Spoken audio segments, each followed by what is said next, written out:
Okay, you sexy beast, we're talking about somatics today, and specifically if it's time for you to get into somatics. What can somatics even help with, and how do you begin?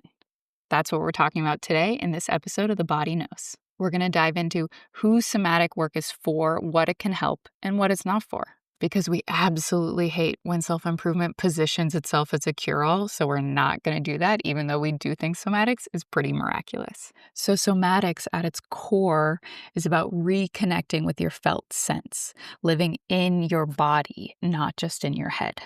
It's made up of simple, practical tools that help you regulate your nervous system, come out of overthinking, and actually feel safe inside of your own skin. If you're looking for a full breakdown of what somatics is, this is not the podcast to start. I would go check out episode 3, where we give a full breakdown of somatics and its weird woo-woo sister embodiment. You can find that link in the description. Today, we're diving into signs that somatics could hold a breakthrough for you, how somatics helps with trauma healing, big and small, and a few beginner-friendly practices that you can start using today. No time like the present. And then my favorite part, we get into how our nervous system sometimes hits the brakes on something that we really want.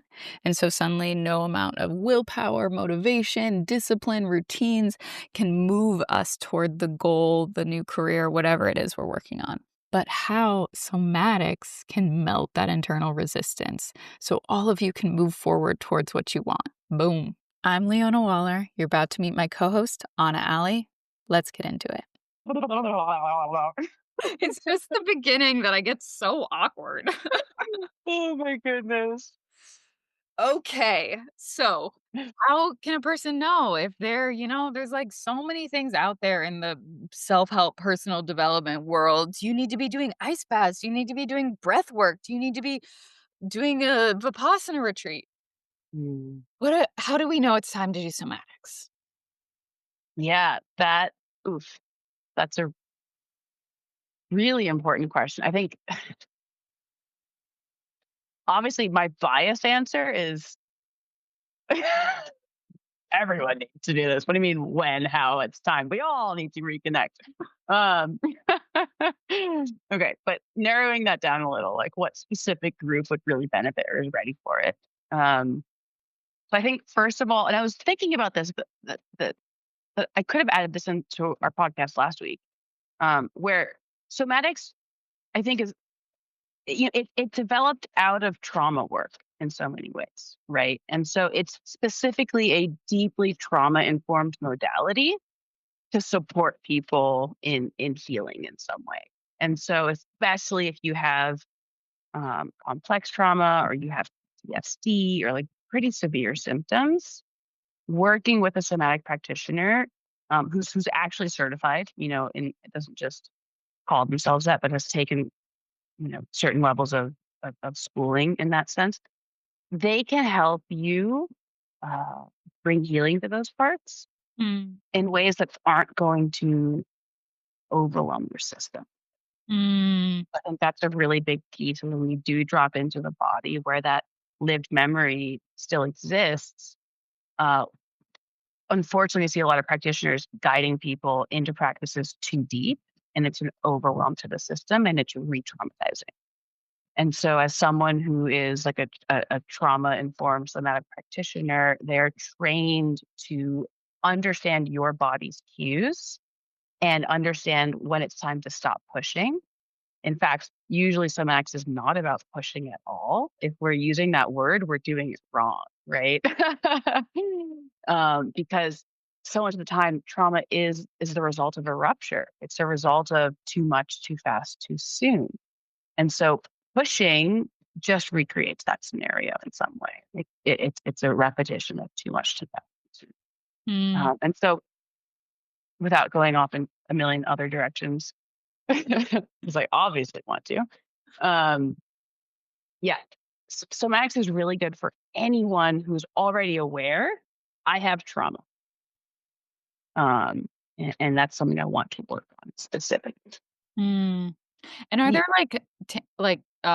tangible symptoms, signs of that? Like, how does that show up in a person's day-to-day life? Or is it like if you've been to a therapist, or from your own, memory Yeah. that you have trauma? Or is it like, "I'm having a terrible time sleeping, I'm always emotional," like Gosh. Yeah. I mean, this is like, ooh, uh, this makes me just like want to record a podcast just on like what is trauma even, you know? Because answering that is not simple. Mhm, Um, but to try to keep it simple here for now, like, yes, if you've already been working with a therapist, with someone, um, and you've been diagnosed in some way, like, okay, that checks the box. mhm. Somatics is something that's definitely going to help you. Um, Maybe can I simplify down to this question? yes, Are there, like, common signs that your body is holding unprocessed trauma or unprocessed emotions that somatics would be helpful for? yes. So there's like two answers that come to mind there. The first is if you are anyone who's been diagnosed with an idiopathic disease, with an unexplainable chronic symptom, give somatics a try. And I'd love to Cool. dive into that. Yeah, we'll Yeah, definitely do another podcast on that because, that's like, its this own podcast. Shauna has told me about that. Yeah, that'll be, like, our longest podcast. It'll be Yes. The other piece is okay. And so, what do I mean by that as well? Symptom, etc. If you have chronic indigestion, if you haven't slept well for months, if you have a really tight back, if you keep injuring yourself, there's like another one that that doesn't go into chronic symptoms. Like if you're someone who just like keeps getting injured, or as like a child, you were just like one after the other, injury, injury, injury. I won't get into it right now, but that's also a symptom that there's trauma in the system. Your ability to orient to your surroundings has been impacted. Mhm. And this chronic injury keeps coming in.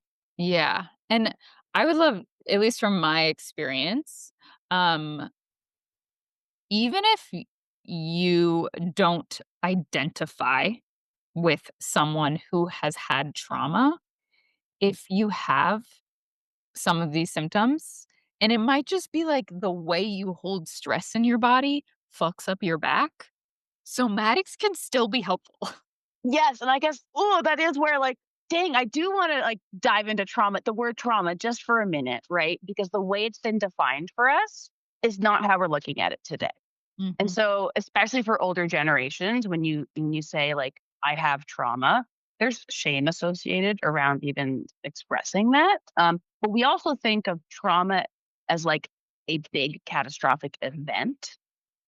Um, and that's not the case. Trauma is actually just an overwhelm to your nervous system. An event took place, and it's not the event that's the trauma. What happened inside your body in response to that event?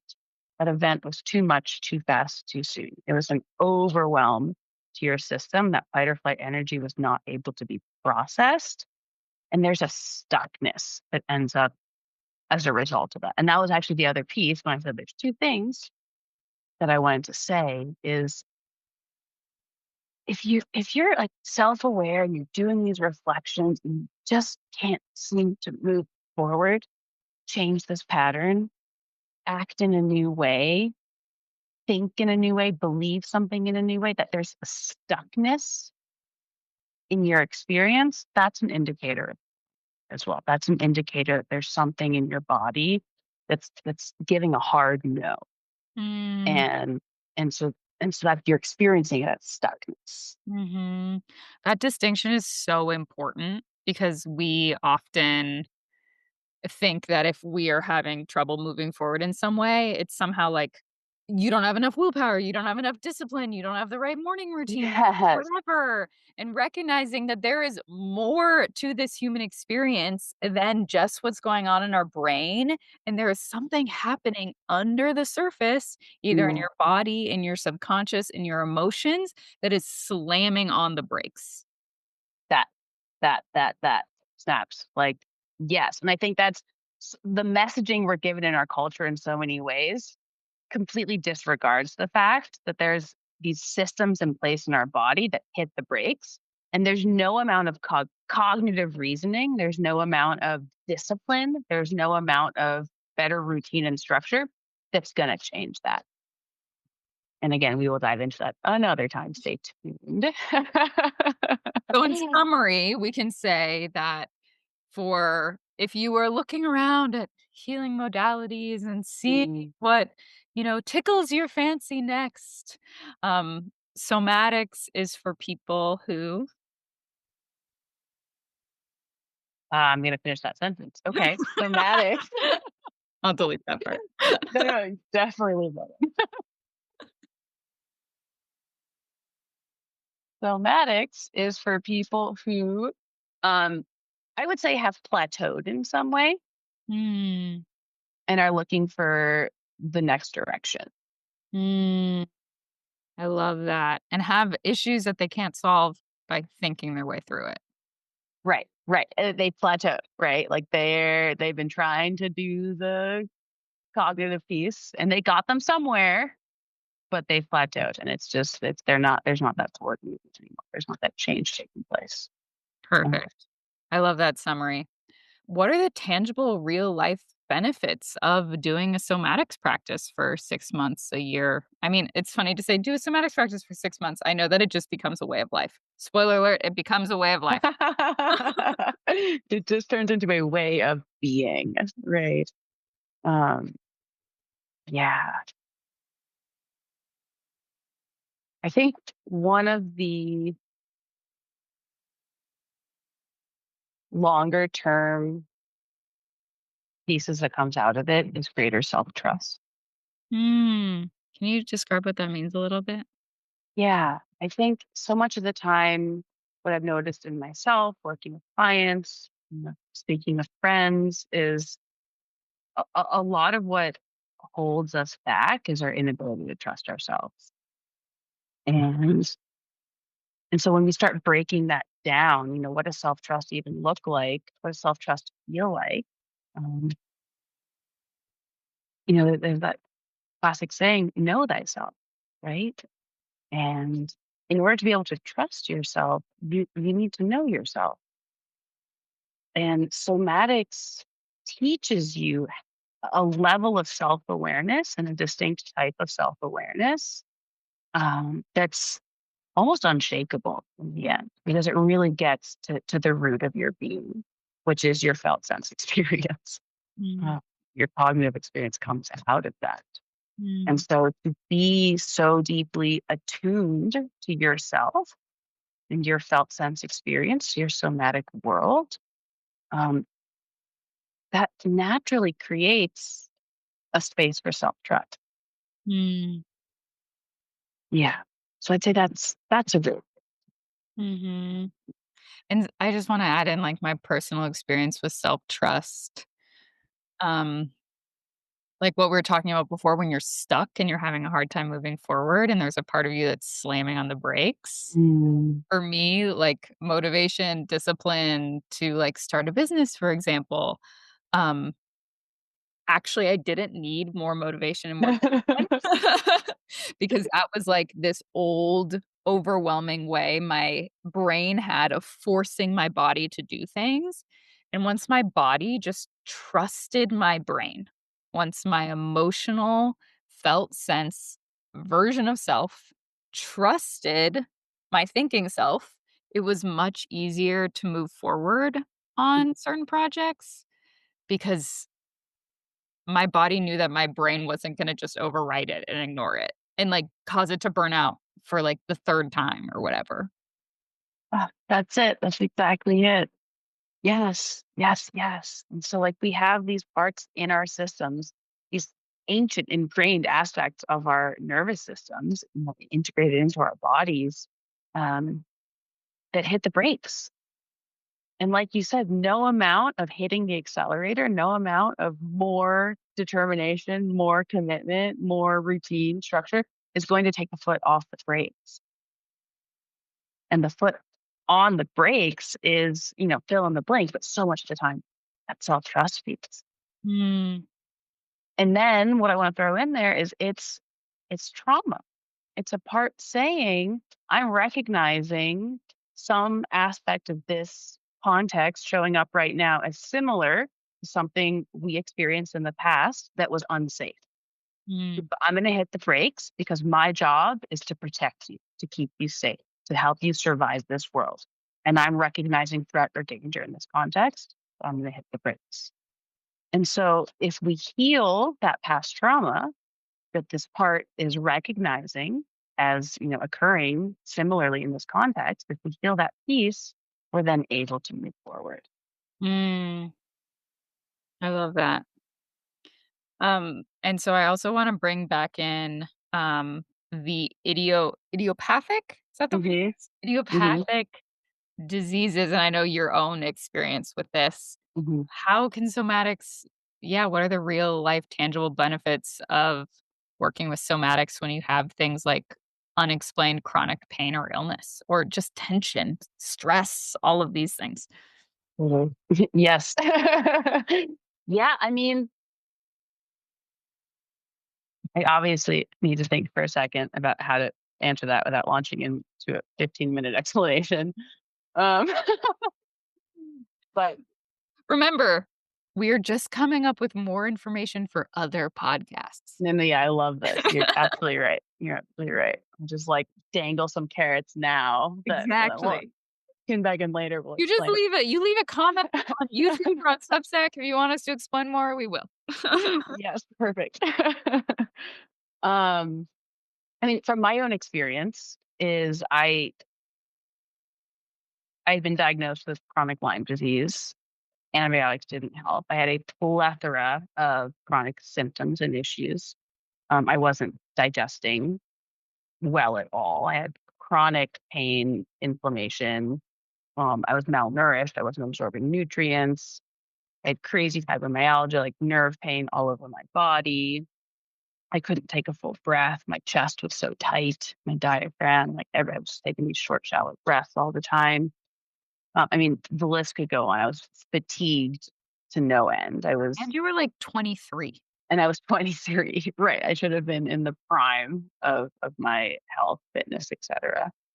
Um, and I did all these things at the beginning that helped. But then, like I said, there's this plateau that takes place, and it did for me too because the fibromyalgia didn't really go away. The arthritis, tendonitis lessened a little bit, but was still pretty constant. The indigestion got better because I changed my diet so drastically. Um, but and then I started hearing about this crazy idea that I obviously harshly judged when I first learned about. I was like, "It's a woo-woo craziness." My emotions, my repressed emotions are giving me nerve pain and arthritis? It's Who funny the heck because came up with that? Anna and I used to be like the skeptics of all skeptics. Like both of us in our entirely different lives and worlds. We Oh thought all of my this shit was god. batshit crazy. And look at us today. Look at us now preaching from the street corners. But yeah, I started experiencing it, right? I started experiencing the truth of this, where I started doing this work and these big changes took place. And you know what? I don't care. I'm going to dive into it just a little and it's going to be fast. Leona, take the reins if I go too far, Okay. okay? Okay. Okay. So, very quickly, when we have this fight or flight response turn on in our bodies, I'm going to use that language right now because it's the most recognizable for most people. When that fight or flight response gets turned on, certain physiological responses in our body take place. Heart rate increases, respiratory rate increases, blood flow to digestion decreases. And the idea here is when you're in fight or flight, we're prioritizing fighting or fleeing from this stressor, this threat. We don't need to digest, right? We're also going to add a little more tension to our muscles. We're going to have these like fast twitch muscles to be able to turn online a little more easily. And so I'm giving just a short example of these physiological changes, but these are the most easily recognizable ones that we can probably all have experienced in our life. And I'm just going to let you know there's more there going on. That system turns online, right? Stressor takes place, system turns online, time passes, we survive that stressor, stressor leaves, system turns off. What's happening when there's trauma in the system, when that overwhelm takes place, that system doesn't turn off. It stays chronically turned on. And it was not, our bodies did not evolve for that system to stay turned on. And so our organs, our muscles, our soft tissues, our fascia, our blood, I mean, so much is going on. Our hormones are activating chronically in this hyperdrive system for so long that things start to malfunction. And that is what then manifests as chronic illness, chronic disease. I'm not saying this is the overall explanation for all of it and nothing else is going on here, right? But I mean, holy cow, for a lot of it, like a whole lot of it, this is what's going on here. It is so I heard this from a friend recently, and Anna, tell me if I'm full of shit, but, IBS. Uh How huh. many people do we know, women, do we Oh, know yeah. that have IBS? I've had it the first time I experienced it, I think I was 19. I obviously didn't get a diagnosis because I was way too embarrassed to tell anyone that I was so bloated, my stomach hurt. But Yeah. it Yeah. my another, like, nutritionist, a functional nutritionist, a good friend, she Hmm. explained that stress, Hmm. sympathetic nervous system, fight or flight is the Hmm. opposite of rest and digest. And a Hmm. key part of being in the stress response is that there is not energy going to your digestive system. And so Yeah. your digestive system slows down, gets Yeah. locked up. And what happens if it's like that for 2 months, 2 years? Hmm. Oh my God, you have IBS. It's a Hmm. mystery. We can't solve it. It's just a thing that happens to some people. Yes. Just ridiculous, like, no, it's very easily solved. I mean, not very easily, but Well, it's it's explainable at least. yes, it Yeah. is a Yeah. simple mechanism. It's not Yeah. complicated. Yeah. Yeah. Absolutely. And so I love that you used all these words together. Stress, we use this word stress all the time when we're talking about it with regards to the nervous system. It is that sympathetic nervous system being activated, which is what that fight or flight response has to play a role.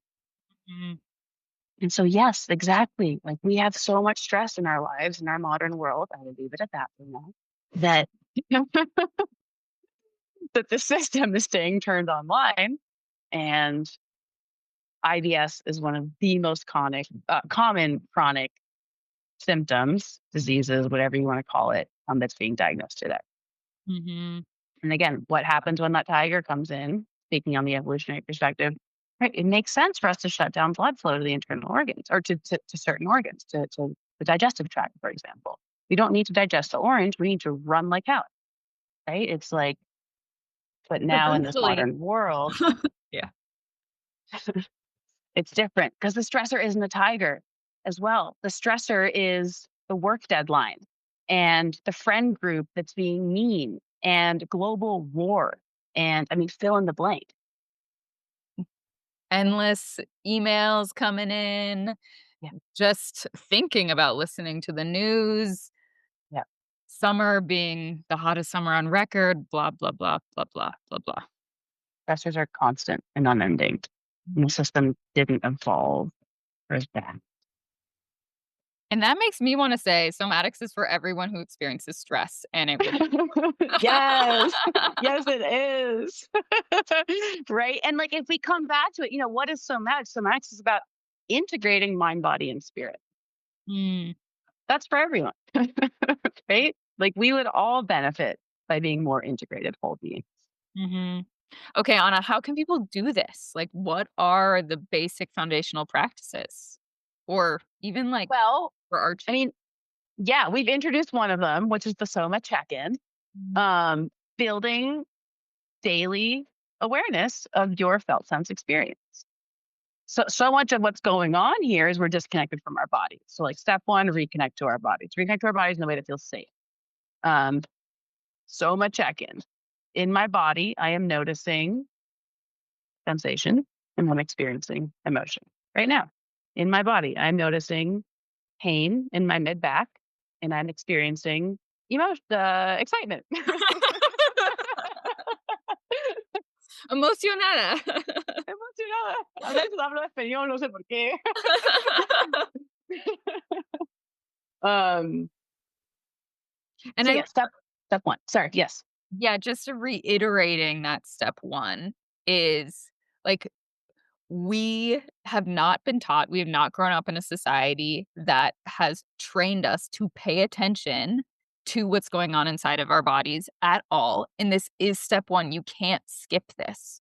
Like, you can rush off to what you think helps release your stress, ice baths, long runs, whatever, but if you don't have a barometer, if you don't have a way of checking, of, like, ensuring that what you're doing is good for your body, AKA Mm, being aware of how you feel, you can run yourself into the ground. You can accidentally make yourself more stressed with ice baths. So you need to have an yeah. awareness before you start adding in solutions. Yeah, yeah. Awareness is the first step, and awareness of your felt sense experience. Mhm. Like Dan said. Yeah, like start, underline, highlight, start there. Maybe I won't even tell you anything else. No, just kidding. I love it when Anna gets sassy. We. um, yeah, soma check-ins, build an awareness. And then we can do that with various practices as well that are a little more engaging. Mhm. Um, You wanna give us, like, 2 of them? You can tell me what to do so I can. I want to give you three. Of course you do. Just okay. First, this one's really simple. We do it all the time. Self contact. Touch yourself. Mm. Yeah. Hand on your heart, hand on your belly. We do it naturally. We rub our shoulders, we rub our temples, we rub our eyes, we squeeze our legs, we, you know, rub our hands together. I massage my jaw. And so the big thing I want to say here, oh, do you see that? Leona just yawned. If anyone is watching, that was a perfect example of what we're looking for during a somatic practice for our parasympathetic system coming online. Looking for a yawn, a sigh, or a swallow. The swallow is a little harder to notice. But oh, she did it again. This is proof that it works. Um, yeah, we're bringing calming into the system. All of these practices I'm talking about right now are about bringing that parasympathetic online.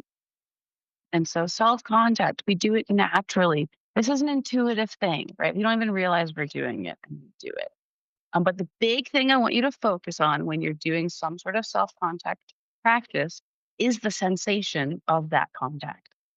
And so that's the sensation in your body, right? Because we're reconnecting to our felt sense experience.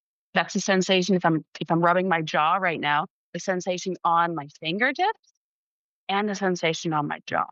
Right? These are the two gross sensations we can talk about. Both of these things. And pendulate between the two. Notice your hands, the sensation on your fingertips, notice your jaw. She yawned again, the sensation on your jaw. And I love that uh, when you yawn, it's not a sign that you're doing it wrong. It's actually a sign oh, that you're doing it right. yes. And that's something I experience a lot when I first start working with clients is I have to remind them, like, don't hold your yawns in. Like I see you holding your yawn and your yawn is what I'm looking for. Like I don't think you're bored right now. I don't think what I'm doing is like lame, right? I please yawn. Please don't hold your yawns in. It's the easiest indicator. Okay, self contact, loving self contact, right? This is caring self contact. It doesn't have to be, right? We can do like, we can sort of bang on our thighs or on our chest or on our arms, not in a way that causes harm in any way, right? But just we're looking for more intense sensation there.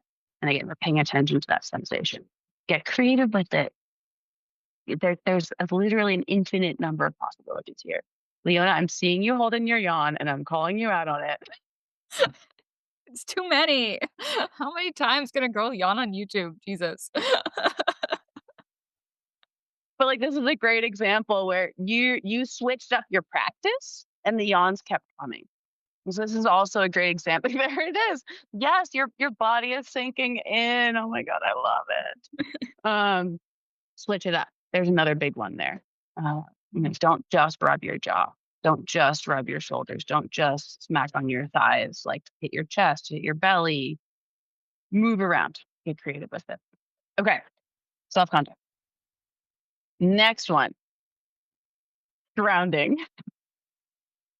Grounding. What do I mean by grounding? This is not some woo woo crazy thing. This is the sensation of gravity on your body.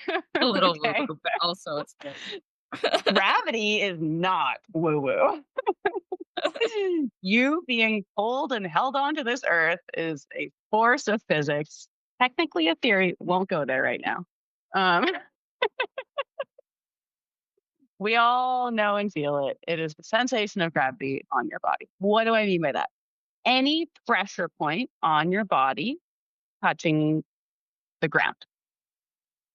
The chair you're sitting in, wiggle your hips. Notice the sensation of pressure on your hips. Your feet on the ground. Lift and drop your heels and your toes. Notice that sensation. There she goes. Not fair. This is amazing. I really invite everyone to go to the YouTube video just so that you can see how well this works. And also, you can do it at the exact same time as Anna's describing it. Like, Yes. I've done enough somatic practice that as soon as Anna starts speaking these things, like, my body's like, "Ooh," like, my body tries it on immediately, and so you can be doing this with us. Like, this can be your practice for the day. I love this. And that, Leon, is like such a good example of why we practice because we build these neural pathways which become familiar and then our body drops in. And so it's true at first, day one, you may not get yawns out, right? This is too unfamiliar. This is too strange. It's like you're kind of like, is it gonna happen? And that's actually stress in your system. And so but your body learns that these are pathways for release and it goes to them with ease after time. So grounding, other grounding things you can do, you can just sort of like relax your muscles and feel your body sink down. Feel that sensation of your spine sinking, of your shoulders sinking, of you, laying down on a bed. Notice that sensation. That is gravity pulling you down. As a grounding practice. Last one, heel drops. You can stand up on your tippy toes and then drop your heels down to the ground. Oh, people can't see, but you can kinda see. Yeah, yeah. Stand up on your tippy toes and drop your heels to the ground. Nice. And you're just feeling that impact on your heels. And then as you keep going, yeah, breathe with it. Leona's like naturally doing her breath with this work. And then you can start to notice that ripple of sensation up your body, right? It's not just an impact on your heels, it's a ripple of sensation that goes into your ankles and your knees and your hips and your spine, all the way up to your neck, your jaw, to the top of your head. Um, Heel drops. Okay. So that was That was 3 self contact and grounding. and No, heel drop. that was Oh, two. that But you're right. Let's save the last one for another time. okay. I feel like I've been doing this. I gave a lot there. Um, and those are both amazing introductory practices. And I guess I do want to highlight again, going back to like, is somatics for you? Um, if you're someone who like, you're like, my body isn't a safe place to be, these practices do bring you into your body and may not be for you. These practices do bring you into your body and may be loving and caring ways for you to start reconnecting with your body. And that's up to you to self assess. And that self assessment is really simple. Like if you start to feel nervous, anxious, unsafe, any sort of uncomfortable discomfort with this emotion or with this practice, and you are someone that like, I don't feel safe in my own body, this isn't a practice for you right now. And I highly recommend finding a practitioner. An SEP would be great, a somatic experiencing practitioner, to start working with to bring healing and integration. back to yourself. Mm, beautiful, Anna. Thank you for that. Thank you for the somatic, what do we call it? You're Dysreg blissed out right now. I love this. like, wait, I had more work to do today. You're gonna record another one, but maybe we should just like bliss out. Oh, I love this. They're so powerful. They're so simple, these practices, and they're so powerful. They're so powerful and, like, you know, I think to myself quite often, I'm like, "Oh, I just wish I could relax in this moment." Like, whatever, like, when I takes a warm afternoon off to go on a hike or go to the beach, and my head is buzzing, and I'm like, I'm not even present right now." I'm like, what's going on, right? Is I'm still in my sympathetic activation. I'm still running around, and this is so helpful for me to remember, like, "Oh, all I have to do is, like, do some soma check-ins, do some self-touch, do some grounding, and, like, oh, I'll be present again." And that's like, Mm.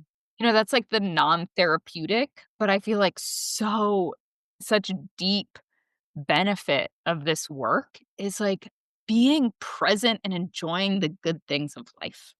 Yes. Oh, snaps to that. And yes, like to be present, you're in your body, right? Yeah. That's where, like, all enjoyment comes from. Because whole experience, all of it. Bird, bang, bing. Yeah, and that's why, like, that to me is the biggest benefit of all of this work. It's like, "Oh, I enjoy life again." Yes, that alive in. Okay. Beautiful. Thank you so much, Anna. Thank you everyone for listening. Thank you, Leona.